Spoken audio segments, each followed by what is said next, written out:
comes the devil. Oh, here comes the devil. Oh, here comes the devil. Oh, the devil with the devil, says I. Shh, look out for the devil. Look out for the devil. Look out for the devil. Oh, the devil with the devil, says I. You're so afraid of old man Satan. Now, why don't you stop your hesitating? You're gonna be a long time dead, so the devil with the devil, says I. You're always giving me the dickens, telling me that life's no easy pickings. But just as long as I have fun, why, the devil with the devil, says I. You can have your social teas and bingo for your fun. But the things I like to do, you stop me one by one. Now even if you make me stronger, that ain't gonna make me live no longer. So even if I go to shh, the devil with the devil, says I. Look out for the devil, look out for the devil. Oh, the devil with the devil, says I.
Ladies and gentlemen, Leo and Christy for the Leo Zagami Show. Here we are live from Palm Springs, California, September 27th of the year of the Lord 2025. Broadcasting live on Facebook, YouTube, X, Rumble, BitChute, and then we will have band-up video adding up to all these platforms where we are constantly trying to reach more and more people. However, we have been shadow banned and censored for a long time. They're talking about Jimmy Kimmel censorship. We had 70 channels removed during the Biden president administration. Crazy stuff. I think they know that now. I know, but it's You just keep reiterating. I know, but it's just insane. Everybody gets upset about Jimmy Kimmel. Nobody gets upset about Leo Zagami, of course. But we want to thank, first of all, people who make possible this broadcast. Aside from the people who purchase my books and Christie's books, we have some sponsors. Who are they, Christy? Nalgazada Minta and Fetty Tababi and Evelyn and Daniel. Okay, thank you so much. Actually, we would like to thank you with our pixel style applause.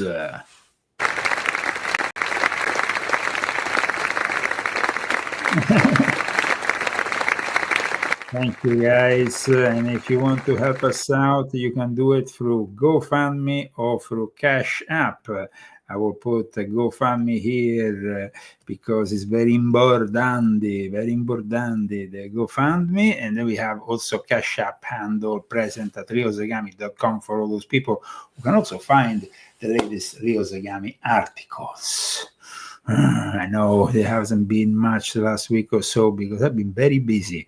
I'm preparing a new book, guys, and I want this book to come out as soon as possible. I think the world needs a new Zagami book to put some clarity. What can you do? You always need a new book. Okay, so welcome to the show. And today the topic was requested for my proofs are. Yes. I was just like uneven. Okay, that's fine. I don't know what's wrong with this thing. Okay, all right. In any ruffled it case, up. okay, ruffle it up.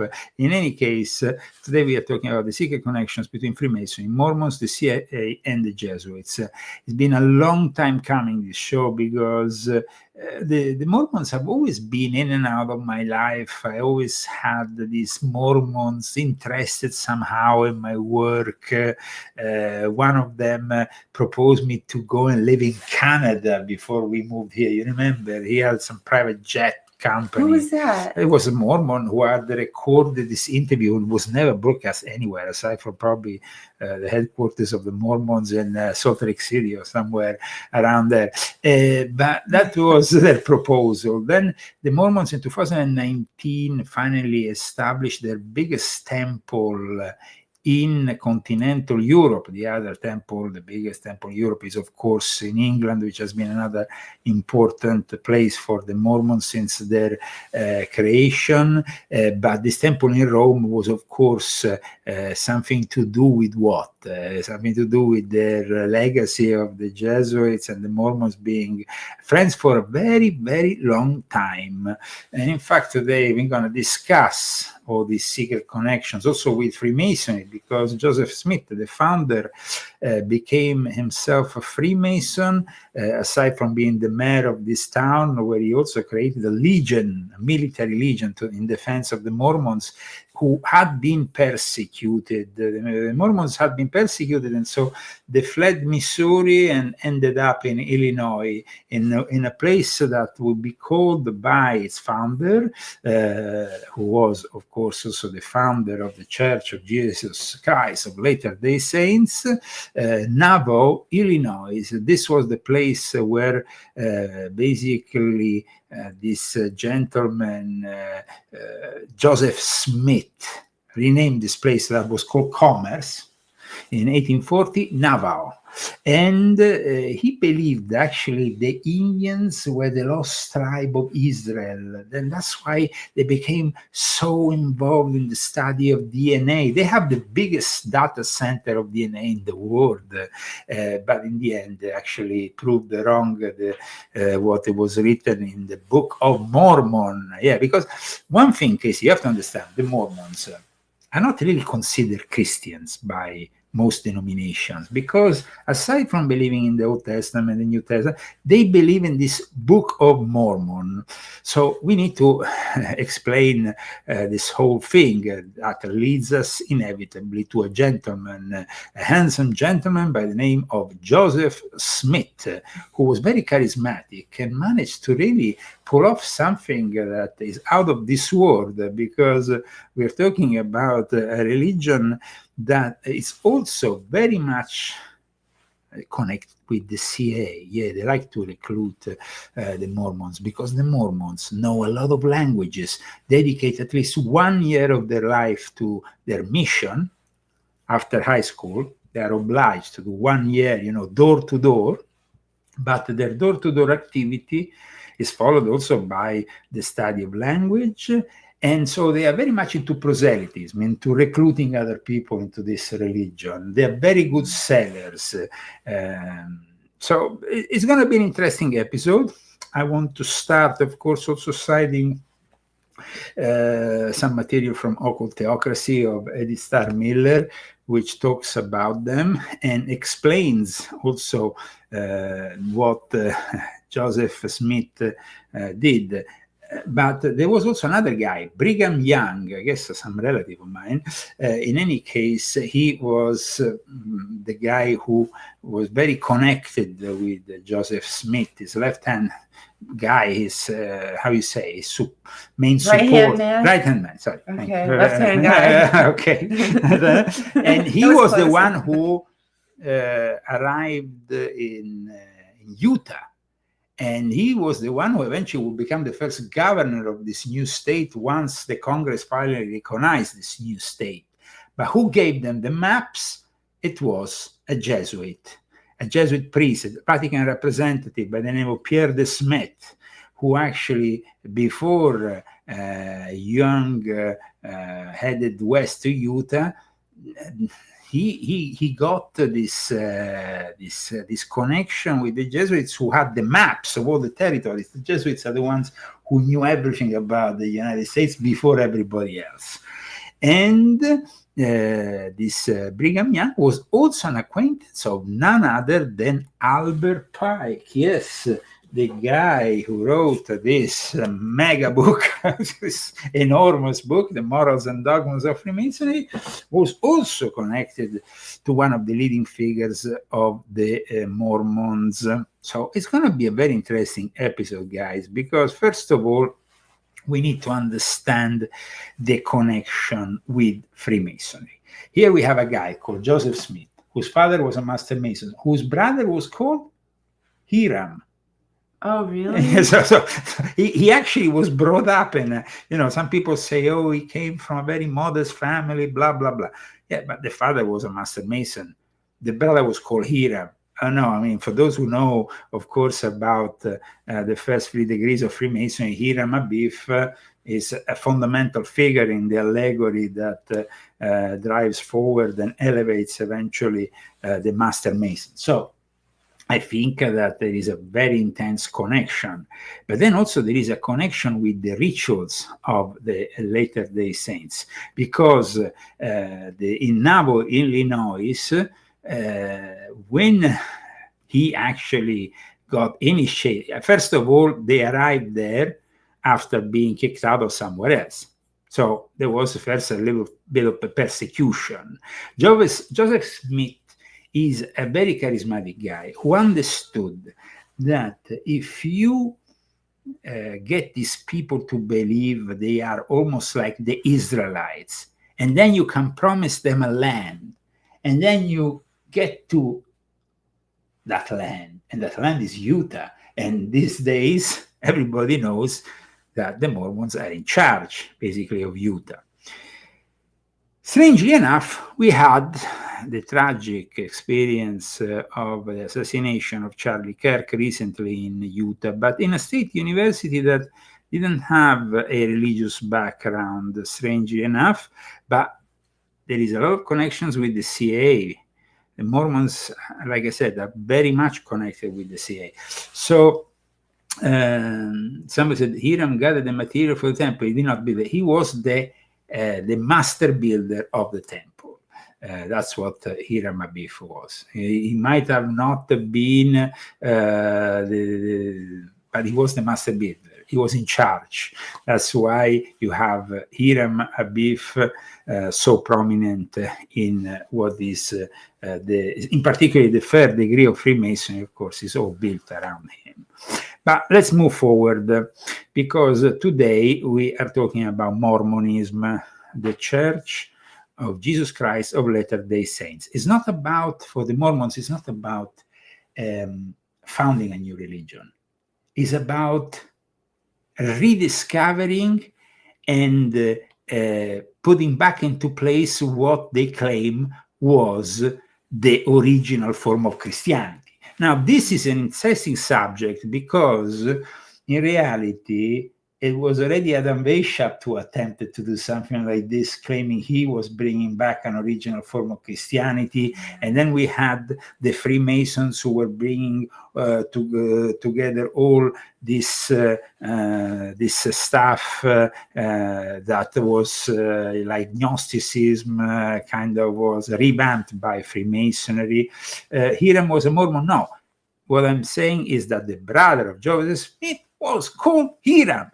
And that's because the father was a Master Mason, the father of Joseph Smith. So Joseph Smith was born within Freemasonry. And what happened was, because of course, the church of the Mormons will not tell you the whole story. So today I want to give you the whole story, not just because at one point there was a clash between Freemasonry and the Mormons that led to a prohibition in Utah for Mormons to become Freemason until 1984. So it wasn't always like today, the Grand Secretary, former Grand Master, is actually a member, is a bishop of the Mormons. Things have changed. And now in fact, this is the way, the official video by the Mormons that talk about their founder and how he was a Freemason. It's, let's say, correct, but it omits some things that happened, which we will clear after the video. Joseph Smith a Mason? And if so, what connection does it have to temple worship practiced by members of the Church of Jesus Christ of Latter-day Saints? Well, there could be some confusion between the similarities with and the differences between Masonic ritual and the way Latter-day Saints worship in the temple of the Lord. Let's explain. The term Mason or Masonry refers to Freemasonry, a worldwide network of fraternal organizations dating back hundreds of years that promotes morality and service to others. And yes, Joseph Smith, the founder of the Church of Jesus Christ of Latter-day Saints, was a Freemason. Joseph Smith's brother Hiram was also a Mason and a member of a lodge in Palmyra, New York. And their father, Joseph Smith Sr., was also known to be a Master Mason in Canandaigua, New York, as early as 1818. While prophet and president of the church, Joseph joined the Masonic Lodge in Nauvoo, Illinois on March 15, 1842, rising to the level of Master Mason just a day later under the recognized authority of the Grand Master of Illinois. Masonry wasn't new to the thousands of Latter-day Saint converts already living in and around Nauvoo at the time. Although new to the faith, some members of the church, even those within the ranks of church leadership, were already Masons. Eventually, over 1,500 members of the church were listed as Freemasons in Nauvoo alone, more than in all the rest of Illinois. In town At the time, the rest of Illinois counted more or less 500 Masons. And this became also a threat to the majority of lodges in Illinois when they saw that one little town, which is really in the middle of nowhere, because this place is very difficult to reach still today. It's not really well known like Chicago or other important cities of Illinois. And so that's why they forbid what is usually a tradition in Freemasonry, that you could have intervisitations. And at one point, like I will explain in a little while, they actually took away the charter and the regularity, so they were left in an irregular position, with their lodges being deemed all irregular. across early America, many elected officials were Masons. President George Washington, Benjamin Franklin, and many signers of the Declaration of Independence were also Masons. In the years prior to becoming a Mason, Joseph Smith had received instruction from God, revelations about eternal promises which God desired to make with church members. These promises are often called covenants. Some of these covenants, along with instruction about the purpose of life, are presented to members of the church in a ceremony called the endowment, held in holy temples. So, does the temple endowment ceremony borrow from Masonic ritual? At the time, Latter-day Saints in Nauvoo who experienced both Masonic rites and the temple endowment did notice some common characteristics between the two ceremonies, specifically the common methods of presentation and clothing of the participants. This is very important because at that time, so many Mormons were also Masons, and so they went from the temple, which is basically their church, to the Masonic temple, and they could really see that there were similarities, because what Joseph Smith had done was simply to keep that modality in which you go through an initiation and you're showed symbols, you are given certain how you can say, I mean, you have went through the Masonic initiation, Christy, so you know how it works. Yeah. You have, of course, the apprentice, you have the fellowcraft, you have the Master Masons, which are all connected also to part of the body in which the oath, the threat that your heart will beat, all that stuff. Yeah. Now, the same thing happens with the ceremony of endowment of the Mormons. So I would like Christy to go through what is an account of this ceremony of endowment, because in a way, Masonry was always popular with the Mormons, until though Joseph Smith claimed that an angel of the Lord had brought him the lost key of several degrees, enabling to progress further than the highest Mason. At that point, the charter also of the Mormon Lodge was taken away from the Grand Lodge of Illinois, and it started this fracture, this between Freemasonry and the Mormons that, like I said, lasted until 1984. When in 1890 the federal authorities went after the polygamists, all the federal agents who were there to investigate the Mormons' practice, which is illegal, of polygamy, they were actually Freemasons, these federal authorities. So Freemasonry became practice in Utah, especially only between the feds, let's say, who were going after the polygamists. Now, this is a religious non-Christian sect. Most Christian religions, denominations don't recognize them. Now, things have changed in the last few years. I'm going to show also the images of Pope Francis receiving the president of the Mormons in March 2019. Joseph Smith was somebody who had, from very tender age, when he was like a teenager, started to have these visions and started to put together the idea, thanks to the angel Moroni. Now, this angel Moroni will reappear then in the Book of Mormons as one of the prophets who actually authored the book, the prophet Moroni. Was he a moron? No, maybe that is where it comes from. Are you a moron? No, I don't want to offend, of course, anybody here. But let's remember instead the connections with the Freemasonry are many. In fact, there is also a parallel between this mysterious Book of Mormons and how it's translated from this. I will tell you the whole story, but there is also some parallels. For example, like Blanca draw a parallel between the story and the gold plates that apparently Joseph Smith translated from this Reformed Egyptian. But nobody really knows much about this Reformed Egyptian. Now, I want to be very methodic so we don't get lost into the whole thing. But the fact that the Smith and his followers founded this new city of Navajo, and that he had these powers granted. He basically had unlimited civil power as the mayor. He was the head of the religion. What year was this? We were here in the 1840s. Okay. The temple, which eventually will be burned and will be rebuilt, and it's now actually been finished in 2002, and it's very popular amongst the Mormons who go there in pilgrimage. On April 6, 1841, the foundation of this temple, which I'm going to show you is very impressive, were laid, and the city continued to grow in prosperity and size in a place, like I said, a little bit out of the classical roots.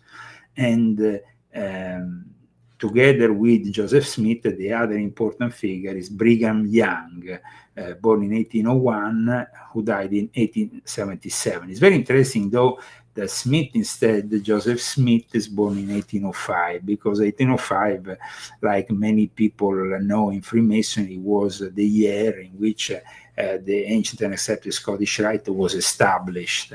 It's maybe a coincidence, of course, but the interesting thing is that Joseph Smith, in reality, in Illinois, didn't have access to any rights at the time. Some say because it was still the early days. However, we know that the Supreme Council that then spread the ancient and accepted Scottish Rite spread rather quickly. However, Smith moved with his followers after he was persecuted in Missouri. In Missouri, him and his followers were banned, and the ban went on until like into the 70s of the last century. I mean, it was like lifted only, I think, in 1976 or something.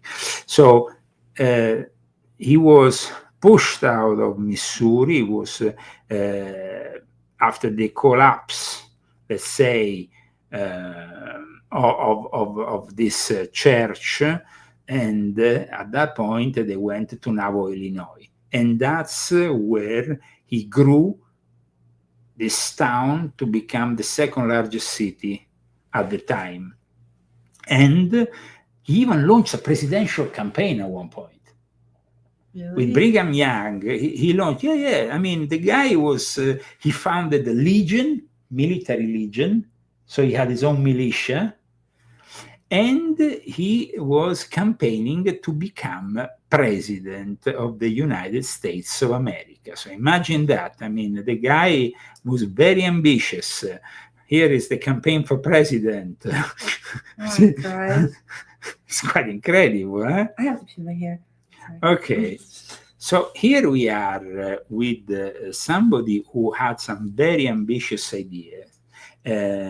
And he wanted to also bring Freemasonry to this new town. Initially, the Grand Lodge of Illinois was very skeptic. He said, who are these people? We don't know them. They could be just people that were thrown out of other lodges around America, so we're not going to give them anything.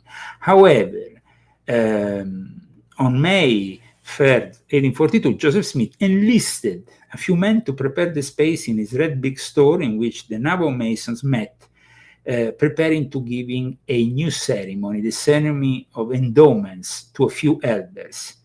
This endowment ceremony is very similar to the Freemasons, the way it moves. And these new saints of the Mormon religion experience, like I said, both the Masonic rites and endowment acknowledge the similarities. And so that, of course, there was very much an inspiration, but they thought maybe because Freemasonry as an ancient origin is holy and is divine, so they never really argued about the similarities. The emphasis on the similarities between the teaching styles and outward forms of Masonry in the temple endowment obscures maybe the beginning of this religion, but the Masonic ceremonies, as we know, they promote self-improvement, brotherhood, clarity, fidelity. They want a better society. This is a religion instead.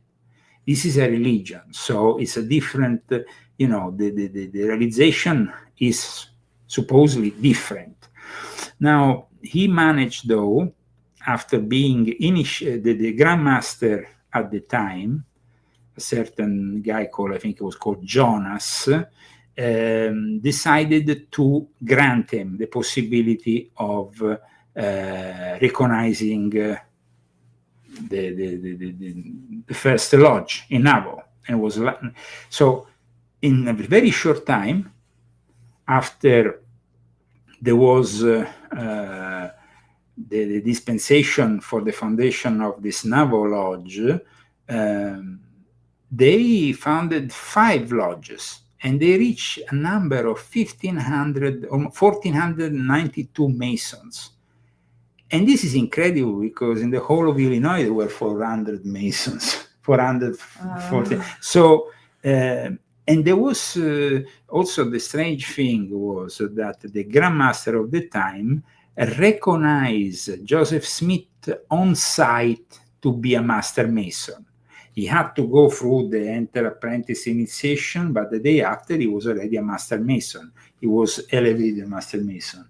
So it was very quick. Now, I know a lot of people will think this is unusual, and it is unusual, but at the time it wasn't completely unusual that you were made a Mason on site, raised to the 3rd degree on site by the Grand Master Jonas of the Grand Lodge of Illinois. And at that point, like I said, there was Naval Lodge founded, Elm Lodge, Knee Lodge, Rising Sun Lodge, K Cook Lodge. There were 5 lodges, and there was definitely a lot of Masons in this little town that was starting to. Then there was the first problems. For example, Rising Sun Lodge was suspended because of a refusal to pay dues to the Grand Lodge, and that is deemed, of course, irregular. Then there was, though, the connection, like I said, to Joseph Smith teachings that were starting to become way too invasive. So I think that in the end, they had to, the Grand Lodge of Illinois decided that they will withdrew the recognition to all the lodges in Navajo. And like I said, it started a process. Today things have changed. They have changed a lot. And in fact, I'm going to show you a video that is an interview to the bishop, a bishop from the Mormons, from the Church of Latter-day Saints, who was a Grand Master and now is a Grand Secretary.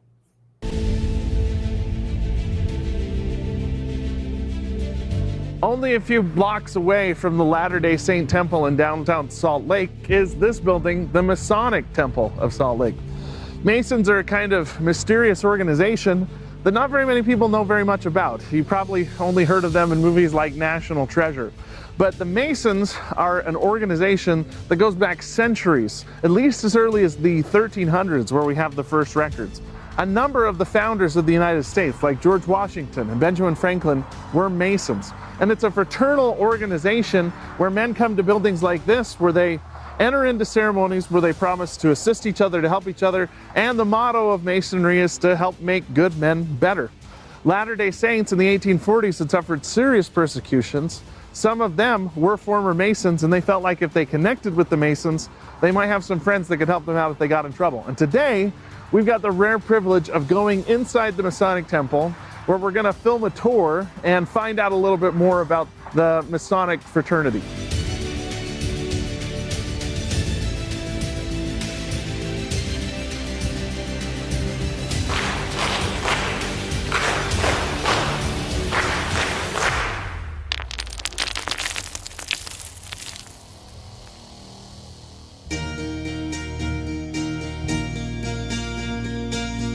We're here in Nauvoo, Illinois, where one of the most striking buildings on Main Street is this building, which is today called the Cultural Hall. This was used for a lot of things back in the 1840s when the Saints were here, but the name that it was probably most commonly called back then was the Masonic Lodge. Question is, why were the Masons here? What's their tie to the church? And how did the church's involvement with the Masons affect the development of church teachings and practice?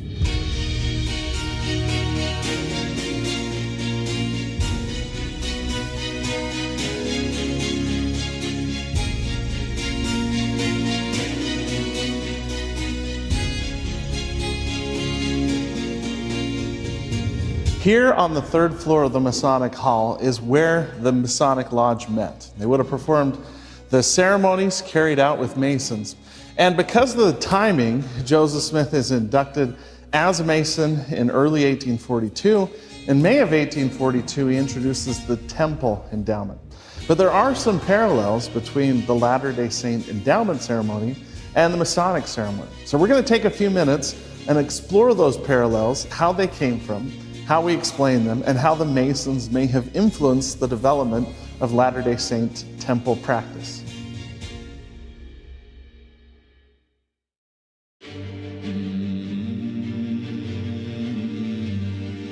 Some Masons think their practices descend from Solomon's Temple, others from the Knights Templar. But many Freemason scholars point to Masonry beginning in the 13th century, when stonemasons created guilds. We know that Joseph Smith's brother, Hiram Smith, was a Freemason early on, and that Joseph Smith joined later on. This is an exciting opportunity we have, not just to learn about Latter-day Saint history, but also Freemasonry in general.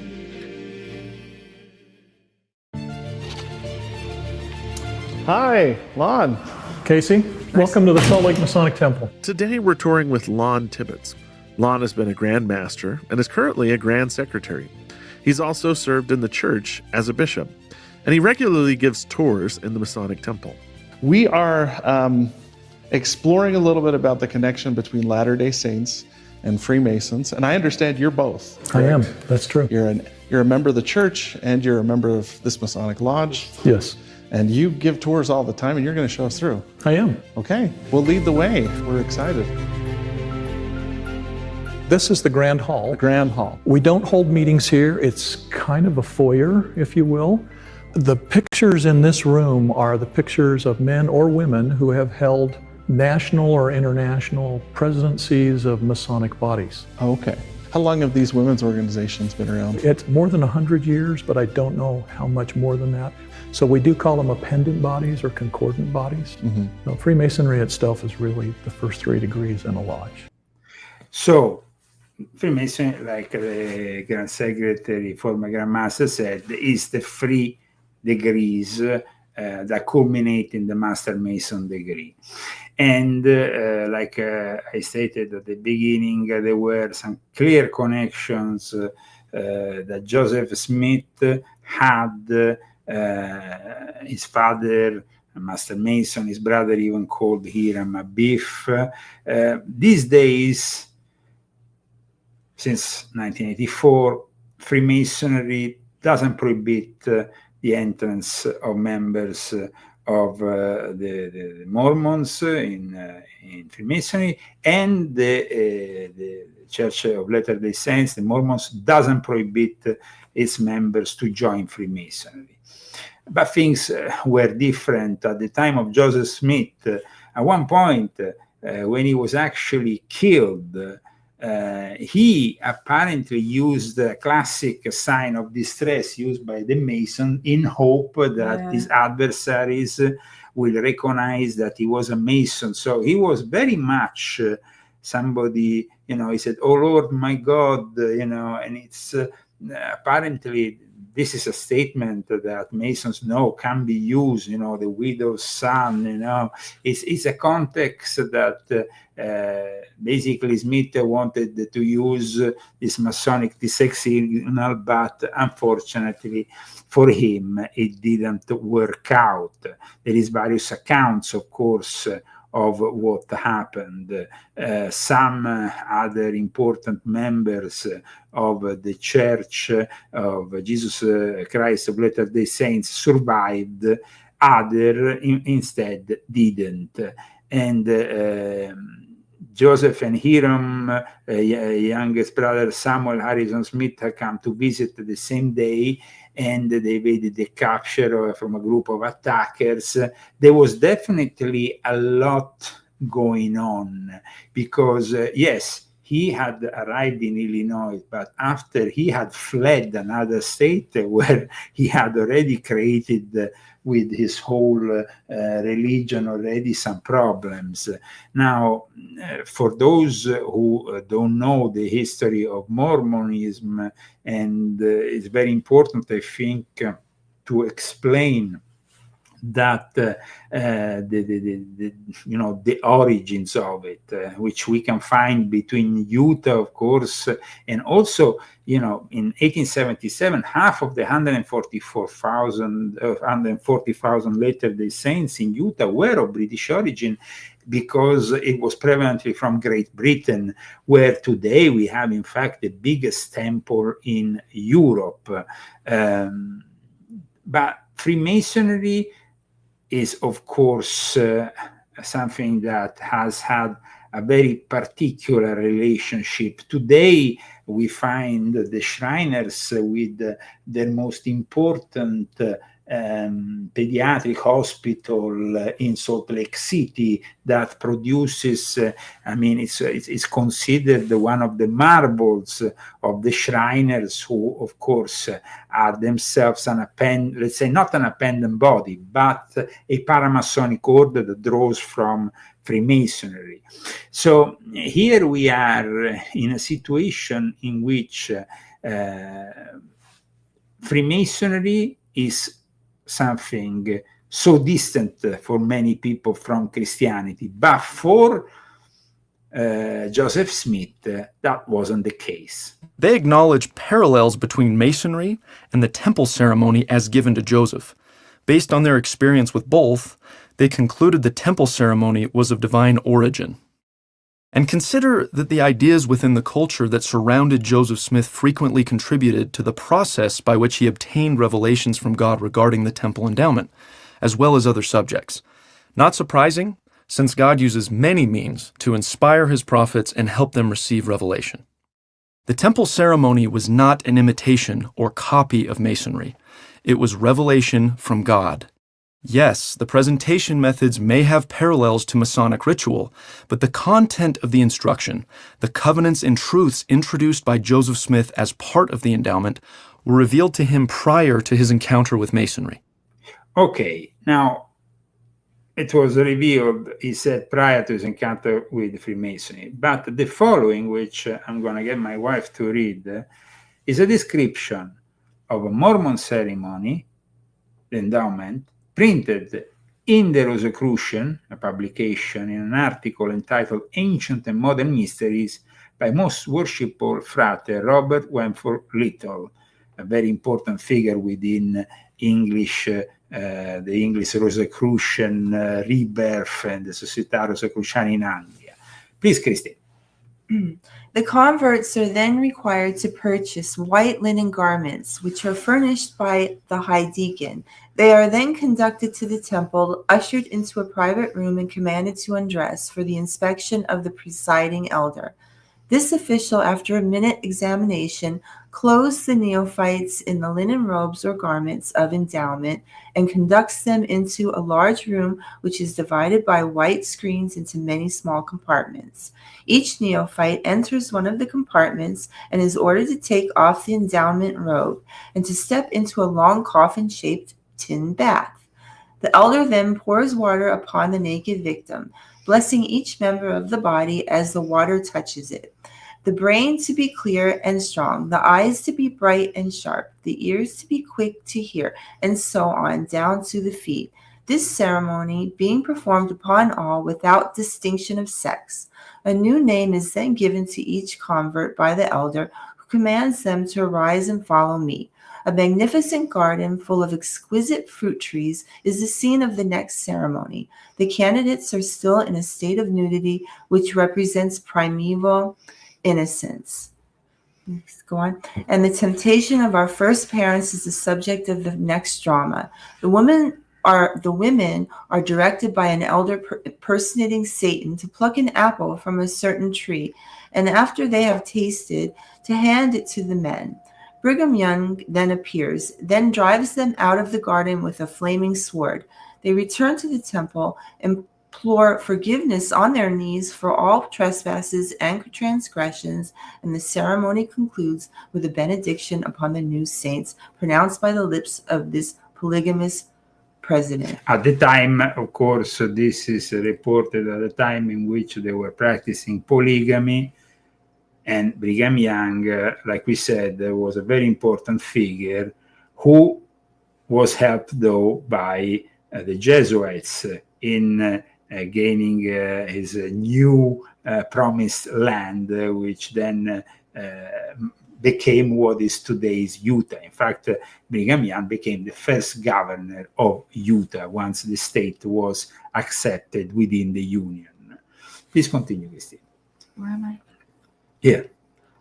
Such is a brief outline of the rite of endowment, the details of the scene being as made readily by conceived of too obscene a character to be explained at greater length. So this that we're citing is, of course, a publication in a time in which certain specifics of this ritual were considered obscene. It was Victorian England and when this was published. Now, Brigham Young was succeeded by John Taylor, another Englishman, actually an Englishman and a Freemason, and then there were a series of other apostolic successors. About Mormonism and Masonry, Blanchard, who was a popular Masonic writer, makes the following remark: the two institutions are morally and legally the same. The Mormon dogma is universality, materialism, and pantheism. It blends Judaism and Christianity, aiming at a progressive universal religion while seeking to unite itself, all faiths, and the cult of every people on earth. That's why maybe now the late Pope Francis started the process of the one world religion in 2019. Yeah. He actually received in the Vatican for the first time the president of the Mormons, and this is the amazing testimony of this historical moment. Pleased to meet you. This is how Russell M. Nelson, the president of the Church of Jesus Christ of Latter-day Saints, greeted Pope Francis. He and other Mormon leaders met the Pope on the occasion of the dedication of their temple in Rome, Italy. It was a never-before-seen meeting of its kind that strove to highlight similarities instead of differences. So that's one of the many things that we share in common with you. The leaders didn't come empty-handed. They brought a porcelain model of an original sculpture. The gift we have is from Spain, as done by a Danish sculptor who came to Italy to learn how to do sculpture. They also gave the Pope their official piece stressing the purpose and importance of family. The leaders then showed Pope Francis their new temple, the first Mormon temple in the city. We have a temple. Abbiamo un tempio. And housing. So that's why we're here. We're very honored to meet with you. The Pope concluded the meeting giving them the 2019 medallions as a token of his appreciation. There are 16 million Mormons in the world. The Vatican does not exactly consider it a Christian denomination such as Catholic, Orthodox, or Protestant because they have a different concept of baptism and have the Book of Mormon instead of the Bible.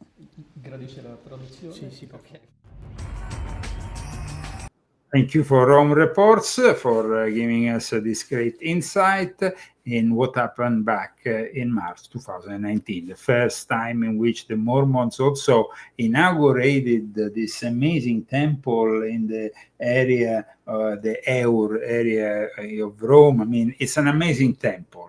Really impressive. I passed through it a couple of times. Did we ever go together? No, it was inaugurated just only a few months before we left Italy, so we didn't have that possibility. But the interesting thing about this is that we all know that Joseph Smith was a polygamous guy. But there are today apologists who insist that in reality he wasn't. Because of the change that happened, within the whole Mormon setup, let's say, nowadays they actually prefer to depict Joseph Smith as somebody who actually had a monogamous take on things. Now, this is... I love the way they switch it all around. Yes, in fact, check this out. They even have a guy who explains it. The prophet Jacob in the Book of Mormon unequivocally condemned those using the scriptures to justify polygamy. For behold, thus saith the Lord, this people begin to wax in iniquity. They understand not the scriptures, for they seek to excuse themselves in committing whoredoms because of the things which were written concerning David and Solomon his son. Behold, David and Solomon truly had many wives and concubines, which thing was abominable before me, saith the Lord. Unfortunately, using the scriptures to justify polygamy was not limited to the Nephites. Many Christian writers, such as Martin Luther, John Milton, James Bowell, Johann Lyser, and Reverend Martin Madonna, and many others, have all cited the Bible for their arguments in support of polygamy. So how can we know who is interpreting them correctly? You might be surprised to learn in today's episode how the earliest known copy of the Book of Deuteronomy, found among the Dead Sea Scrolls of Qumran, has shed new light on our understanding of biblical polygamy. You might also be surprised to hear how almost 200 years ago, Joseph had already revealed at least 15 verses in his inspired translation of the Bible that completely changed the meaning of those verses, referring to David and Solomon's polygamy as well. We know what Joseph gave us about polygamy in the Book of Mormon, and today you'll see exactly what he revealed about some of those who practice polygamy from the Bible. This is Joseph Smith versus the polygamists. The history the historians never told you. Part 2. I never told you it's bullshit.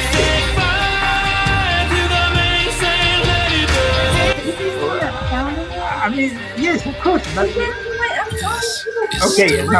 okay, listen to what his explanation is, because in his words, it makes sense for, of course, the Mormons who today are, in a way, reformed and believe that polygamy is forbidden and should have never been practiced. So they're not marrying each other anymore? Well, that happened already from the 1890s when the federal authorities prohibited everybody's the got whole like thing. 3 wives over there. Okay, let's go to what he says. The show dedicated to unsettling Mormon history. Welcome back to Still Mormon. I'm Jeremy, your host, and I'm so glad you're here. I hope for you that our time together is well spent. The response to the first 2 episodes has been amazing, and I'm humbled by it, frankly, even a little overwhelmed. I don't know if there's any other issue in Mormonism that stirs people's passions more than the subject of Joseph Smith and polygamy. And thank you so much for your comments. The vast majority have been incredibly positive, and a few have been passionately negative, and that's okay. I wanted to address just a few of the sincere questions I've seen. For example, at Jamie Andelin writes, so how do we make sense of DNC 132 and the stories of the women who say they were married to Joseph, like Helen Mar Kimball, Lucy Walker, Fanny Alger, etc.? Great question. At Kimberly Young 8756 writes, this is interesting. I'd love to know more about what you make of his dream with the angel and the sword. I feel like this video is just scratching the surface, and I'm hopeful about it all, but would love to learn more. At Nancy Bishop 6207 writes, why did President Young live it as well as many others? Also, Eliza R. Snow was Joseph's wife and was pushed down a flight of stairs, causing the loss of her and Joseph's baby. You get the idea. Lots of questions. You may have had those questions and heard those things and many others as well. I want to reiterate what I said in the pilot episode. I designed this show as a masterclass on the topic of Joseph and polygamy, a place to answer all of those questions. My goal is to methodically take you through this subject piece by piece, and that's why we're starting with what happened during Joseph's lifetime. Without that foundation, you can't understand what happens long after his death. I really do understand that people want all of the answers right now, but unfortunately, when it comes to this subject, it's going to take some time. Okay, but tell us. It can't be done in a single episode, and I'm asking for your patience. Okay, I hope you'll stick with me because there are so many misconceptions, false conclusions, and just plain bad information, like Emma throwing Eliza Snow down a flight of stairs, causing her to miscarry. Ridiculously bad information like that, and so many other things that we'll have to sort through. But we can do this. It's a complicated subject, but I'm going to boil it all down to the key arguments, which, when all of the evidence is laid out, are actually quite understandable and answer those tough questions that so many of you have. Like, for example, the many questions about the alleged wives. I'll address all of them in later episodes. And you'll see for yourself that when you look closely at that evidence, the vast majority of what is believed about the purported wives comes primarily from what just 8 women who claimed to be Joseph's wives said in stories they told decades after his death. We should ask, are those stories credible? Questions about the alleged revelation on plural marriage, now DNC 132. I will show that Joseph specifically denied receiving a revelation on polygamy during his lifetime, as did Hiram and his wife Emma, and that despite emphatic claims that have been made, there is no credible contemporary evidence to connect Joseph to this purported revelation.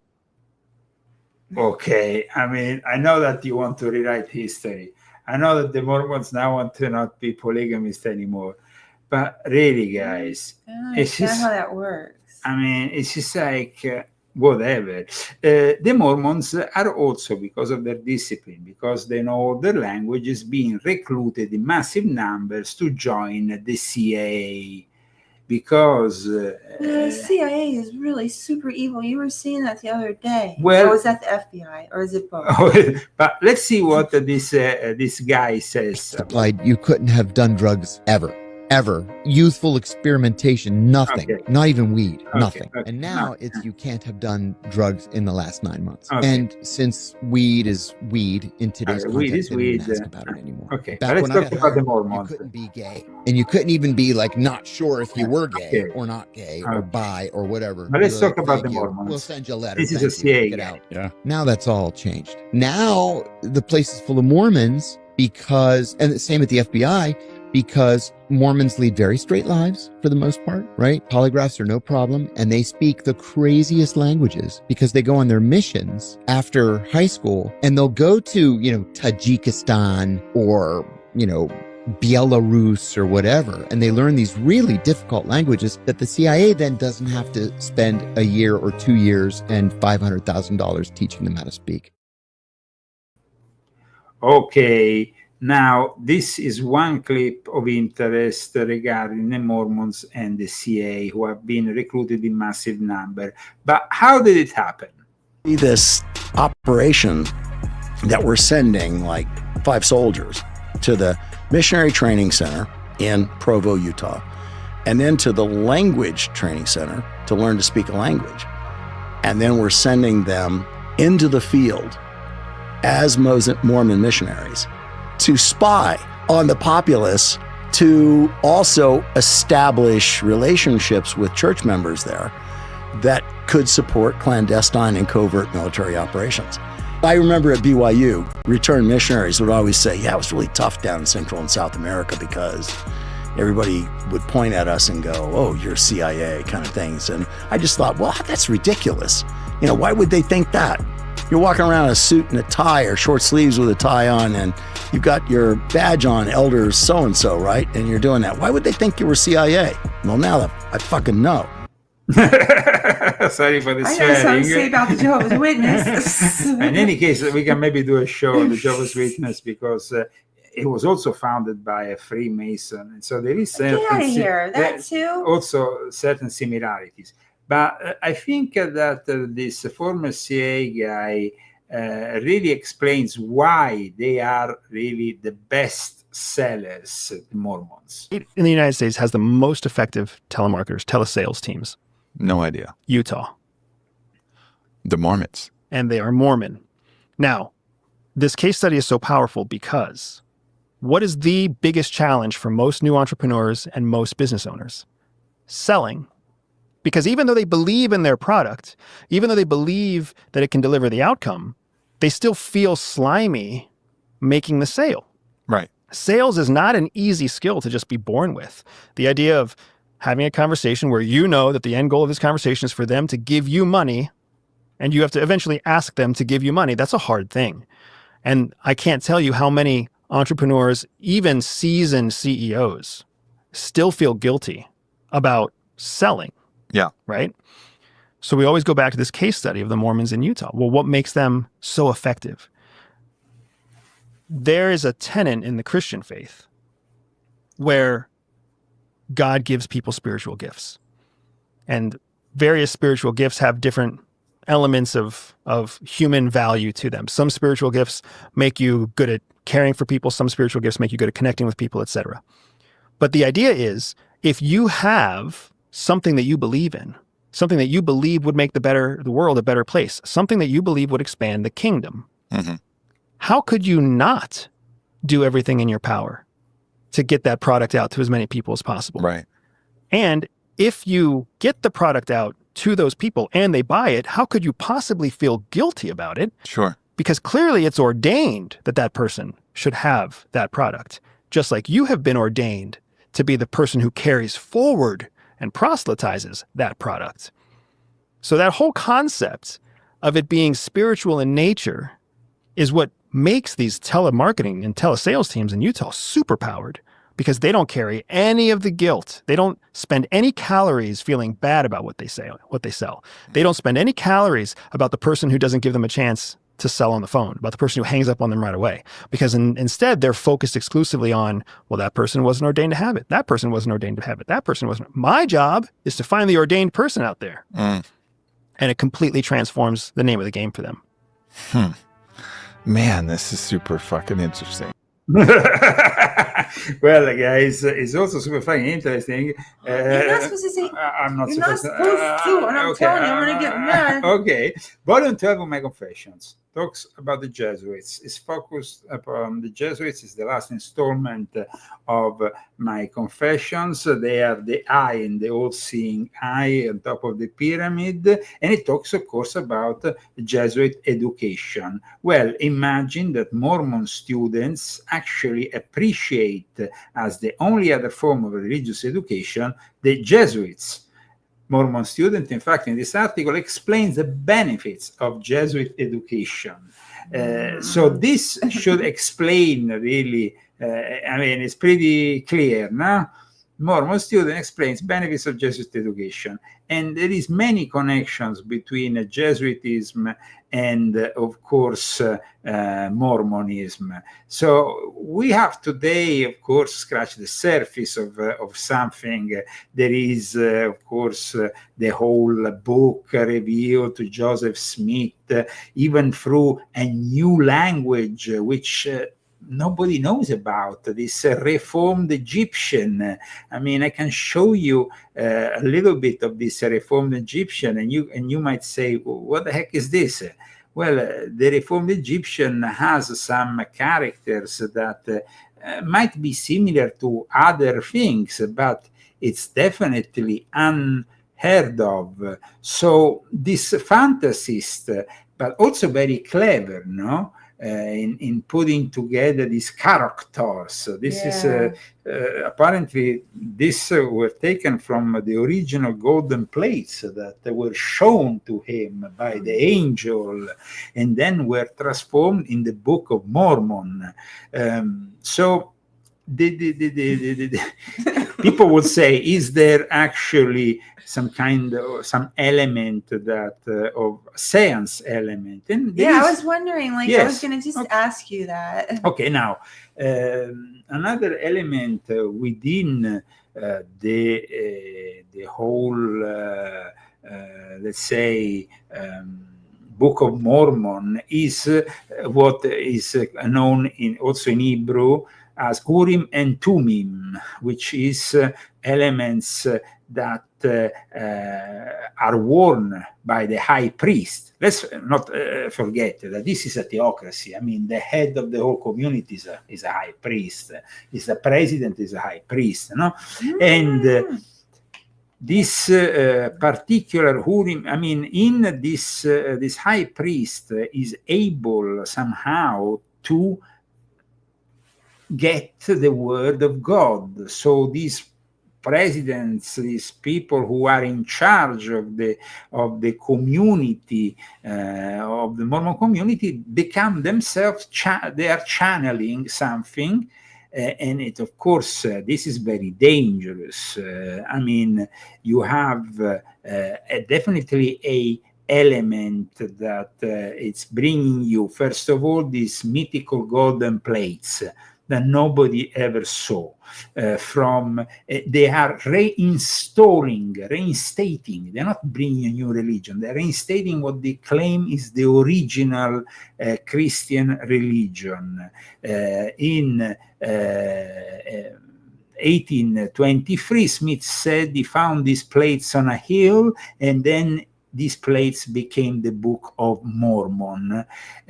He had apparently a couple of witnesses with him, and it didn't matter that these witnesses a few years later said that the whole thing was a scam. So it's like, no, but it didn't matter at that point, because, you know, he was already, he had launched himself at a level that definitely he must have had some kind of help. So was this help demonic? Was there God in somehow helping him? Because no. Well, I mean, like I said, a lot of people don't even consider this religion to be a Christian religion. The plates, the mysterious plates with the Reformed Egyptian tongue that we don't really know what it is. And then there is, of course, similarities there with what we find, for example, in the 14th degree of the Scottish Rite, that of Grand Elect Perfect and Sublime Mason, in which the real name of God was lost till it was found by Masons engraved on a three-cornered gold plate in the ruins of Enoch. So there is some element. I mean, Joseph Smith was a Freemason. His main partner was buddy with Albert Pike. We can say that the mystery of Mormonism is in reality the mystery of Freemasonry. Like I said, when he supposedly saw these plates, the spectators of this discovery were two Mormon elders, Marsh and Sharp. But Smith and his followers founded the city of Navajo, and such were the powers and all the rest. But then, like I said, he's described by people as being living a life of treason, dishonesty, polygamy, spiritism, because there is also the spiritism element, and we know what spiritism brings you. It brings you in contact with the demonic. It's sad, because then you have people who maybe believe, and they are people who are obviously interested also in the work I've been doing, because they have been following my work, as you know, Christy, for many years. They came to in Arizona. They presented themselves, and Christy was quite confused because this was a traditional kind of Mormon with a couple of wives, no? At least two or three wives. I just really don't understand. I just don't. So the thing is this. I'd throw you down the stairs if you even tried something like that. Forget the other wife. No, but the thing is this. What is their interest in our work, really? Why did they came all the way from Utah to Arizona? Because where did we do the conference that time? Kingman, Arizona. And they came from Utah, something like 15 hours, no? Yeah, it's a long way. It's a long way. I hope that God in some way brings them clarity. And they were very kind. They were very kind people. I mean, I must admit one thing. They were really kind, though. Yeah, I must admit one thing. Even the guy I met before, the Canadian guy who interviewed me when I was still in Subiaco, they were all very kind people.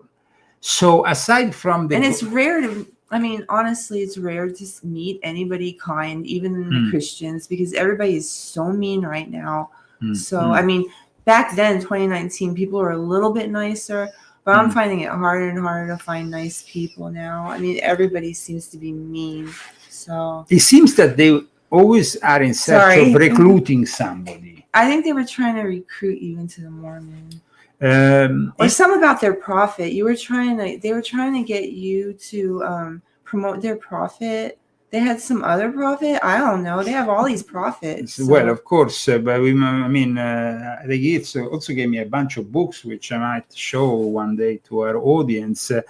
And I don't want to be disrespectful to these people, because, like Christy said, they were very nice to us. But definitely.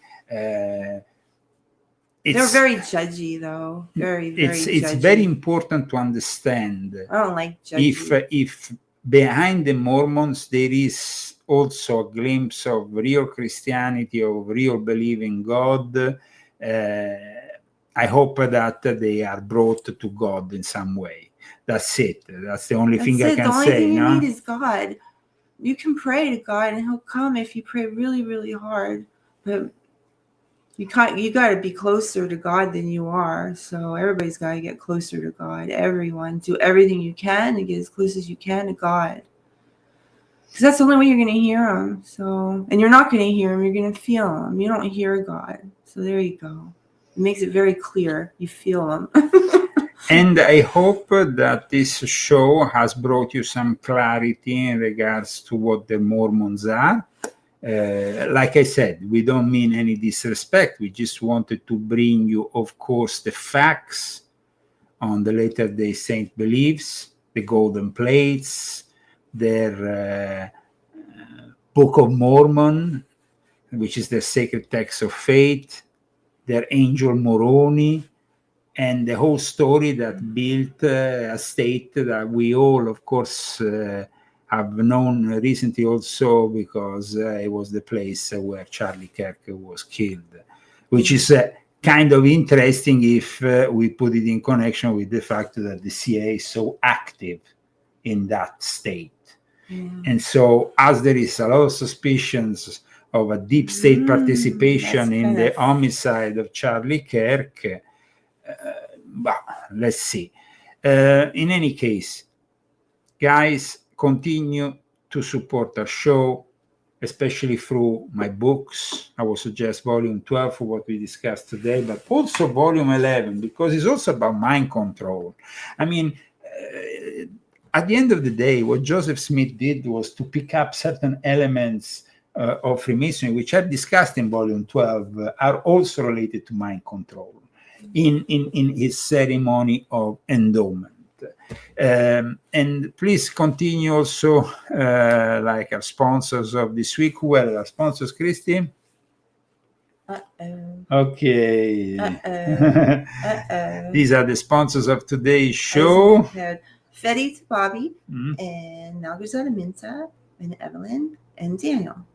Thank you so much. And we are maintaining of course, when you write anonymous, we will only give out your name, not your surname. We totally respect your privacy. Sorry if I didn't get it right I mean, if you don't even want the name mentioned, you can also specify it in the note together with your donation on GoFundMe and Cash App. Thank you so much for tuning in. It's always a pleasure, guys. I hope you like this show. Please share it on your social networks. It's the only nice people I saw all week. Thank you. Thank you, guys. You're a blessing, all of you. Thank you. Absolutely, absolutely. May God bless you every day in every way. In that time, our world has taken so many steps in the wrong direction.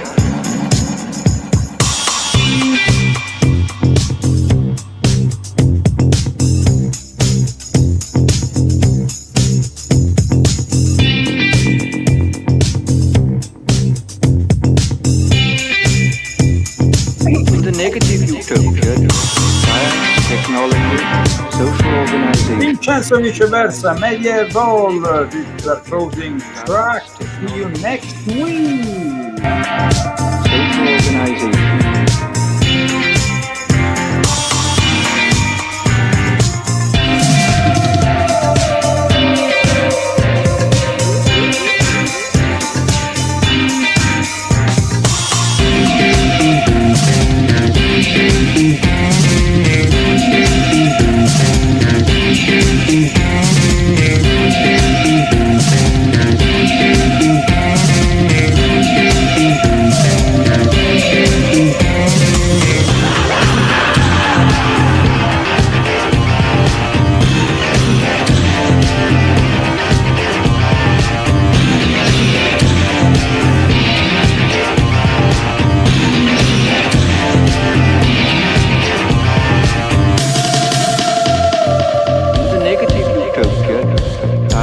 Technology, social organization, dehumanization.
social organization.